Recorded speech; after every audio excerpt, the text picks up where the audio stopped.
আল কুরআনকে challenge করতে আসা ডিবেটারদের প্রধান একটা প্রশ্ন হলো, আল কুরআনে যদি সমস্ত কিছুর বর্ণনা থাকেই তাহলে তুষারপাত এবং বরফ সম্পর্কে কেন নেই? আল কুরআন মুহাম্মদ সাল্লাল্লাহু আলাইহি ওয়াসাল্লামের বানানো গল্প, ছলচাতুরি এরকম মনে করেন অনেকেই বলেন কি এমন আছে আল কুরআনে? আমি আজ বলবো কি আছে, কিভাবে আছে, কেন আছে। আল কুরআন এত সহজ কিছু না।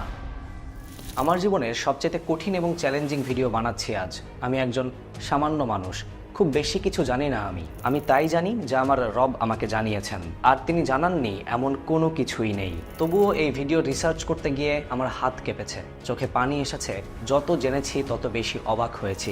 আজ হিস্ট্রি আর এভিডেন্স থেকে আমি কথা বলবো এমন এক বইকে নিয়ে যা সমস্ত বইয়ের বই, the knowledge of all knowledge, the thought of all thinking, the philosophy of all philosophies, the answer of all questions, Al Quran. He is the only one worthy of our worship, having no partners, no associates.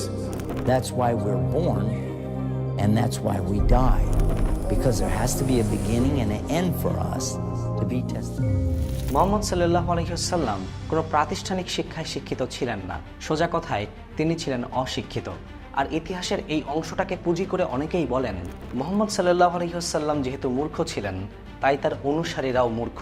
কুরআনে যারা বিশ্বাস রাখে তারা জ্ঞান বিজ্ঞানহীন অশিক্ষিত মানুষ।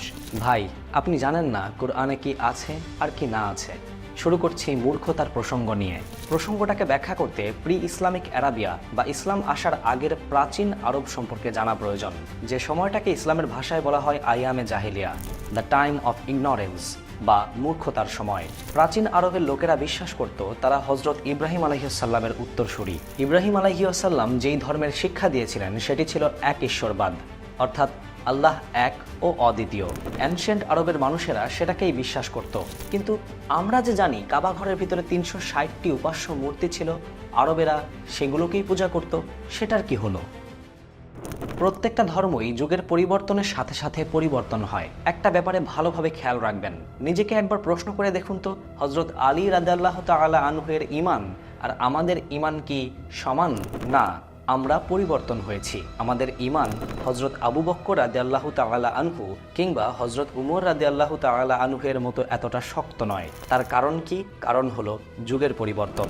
একইভাবে ইব্রাহিম আলাইহিস সালামের শিক্ষা দেওয়া এক ঈশ্বরবাদ ধর্মও যুগের পরিবর্তনের সাথে সাথে পরিবর্তন হয়। যুগের পালাক্রমে মানুষ ঈমান হারিয়ে প্যাগানিজম বা মুশরিকিবাদকে গ্রহণ করে। মুশরিকিবাদ বা বহু ঈশ্বরবাদ। কাবাকে তখনও তারা আল্লাহর ঘরই বিশ্বাস করত, কিন্তু উপাসনা করত ৩৬০টি আইডল বা মূর্তির। মূর্তিগুলোর ভেতরে প্রধান উপাস্য দেবতার নাম ছিল হুবাল, আল উজ্জা, আল মানাত সহ আরও ৩৫৭টি। এই দেবতাগুলোকে বিশ্বাস করা হতো মানুষ আর আল্লাহর মাঝে মধ্যস্থতাকারী হিসেবে। ব্যাপারটাকে সহজে ব্যাখ্যা করার চেষ্টা করি।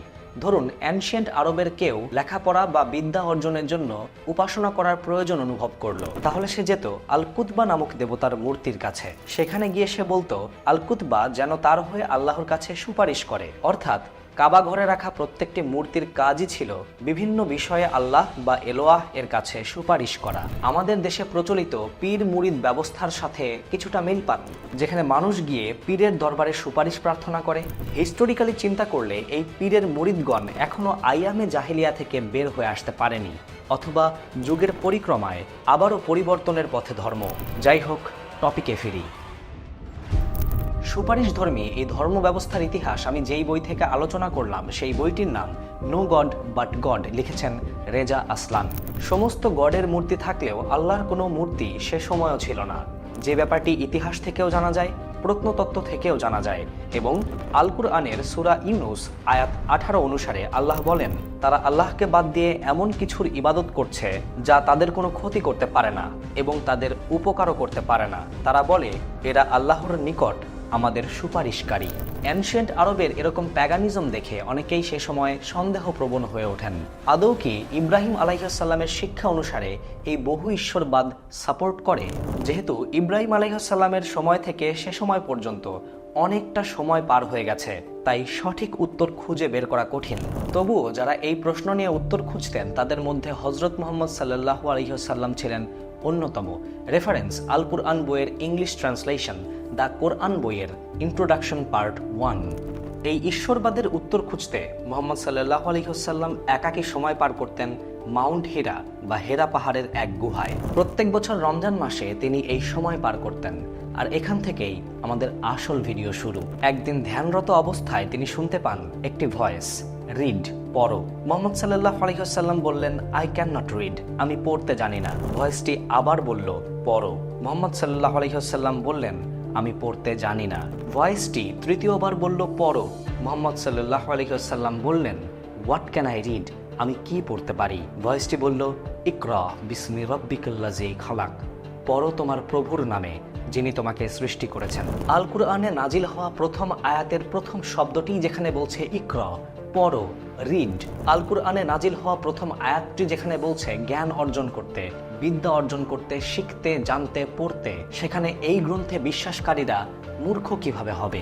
আল কুরআনে নাজিল হওয়া প্রথম সূরাটি যেখানে বলছে আল্লাহ মানুষকে কলমের সাহায্যে শিক্ষা দিয়েছেন যা সে জানতো না, সেখানে আল কুরআন কিভাবে মিথ্যা হবে? মানুষের চিন্তাশীল মস্তিষ্কের প্রথম প্রশ্ন, হাউ আই অ্যাম হিয়ার, আমি এই পৃথিবীতে কিভাবে আসলাম, কি আমার পরিচয়? আল কুরআনের নাজিল হওয়া দ্বিতীয় আয়াত এর উত্তর খুঁজে দেয়। খলাকাল ইনসানা মিন আলাক, আল্লাহ সৃষ্টি করেছেন মানুষকে জমাট রক্ত থেকে। আব্রাহামিক ধর্মের পরিবর্তন নিয়ে আল্লাহ বলেন আয়াত নাম্বার 6, নিশ্চয়ই মানুষ সীমা লঙ্ঘন করে। যেই কুরআন শুরু হচ্ছে ইকরা দিয়ে, বলা হচ্ছে পড়ো, জ্ঞান অর্জন করো, সেই কুরআনে কি কি জ্ঞান আছে? কিভাবে মানুষ তৈরি হলো। সূরা আত-তোহা আয়াত 55, মাটি থেকেই আমি তোমাদেরকে সৃষ্টি করেছি। কিভাবে মানুষের জন্ম হয়? সূরা হজ আয়াত 5, আমি তোমাদেরকে মৃত্তিকা থেকে সৃষ্টি করেছি, এরপর বীর্য থেকে, এরপর জমাট রক্ত থেকে, এরপর পূর্ণাকৃতি বিশিষ্ট ও অপূর্ণাকৃতি বিশিষ্ট মাংসপিণ্ড থেকে। আল কুরআনে আছে কিভাবে প্রাণী জগতের সৃষ্টি হলো। সূরা আল আম্বিয়া আয়াত 30, প্রাণবান সবকিছুকে সৃষ্টি করলাম পানি থেকে। আল কুরআনে আছে পৃথিবীতে পানি কোথা থেকে এলো। সূরা আল মুমিনুন আয়াত 18, we sent down water from heaven in proper quantity, আল্লাহ আসমান থেকে পানি পাঠিয়েছেন। আমরা পরবর্তীতে জেনেছি পানি এসেছে উল্কা আর মিটিয়রসের সাথে, যা আর কোনো গ্রহতেই যায়নি। কুরআনে আছে পৃথিবীর শুরু, পৃথিবীর শেষ। কুরআনে আছে কিভাবে শস্য দানা হয়, কিভাবে সূর্য কাজ করে, কিভাবে চাঁদ কাজ করে, আসমান, তারকারাজি, গ্যালাক্সি, টাইম ডায়নামিক্স, অতীত, বর্তমান, ভবিষ্যৎ, সবকিছু। তারপরও কিভাবে কোরআনের জ্ঞান সীমিত, কিভাবে কোরআনে বিশ্বাসীরা বিজ্ঞান থেকে পিছিয়ে। তারপরও অনেকেই প্রশ্ন করে, আল কুরআনে যদি সমস্ত কিছুর বর্ণনা থাকেই, তাহলে তুষারপাত এবং বরফ সম্পর্কে বর্ণনা নেই কেন? তারা মনে করে হযরত মুহাম্মদ সাল্লাল্লাহু আলাইহি ওয়াসাল্লাম কোরআনকে বানিয়ে বানিয়ে বলেছেন। যেহেতু তিনি মরুর দেশে বসবাস করতেন, তার যেহেতু বরফ সম্পর্কে আউটার নলেজ কম, দেশ বিদেশে ঘুরে বেড়াননি, তাই তিনি বরফের ব্যাপারটাকে মিস করে গেছেন।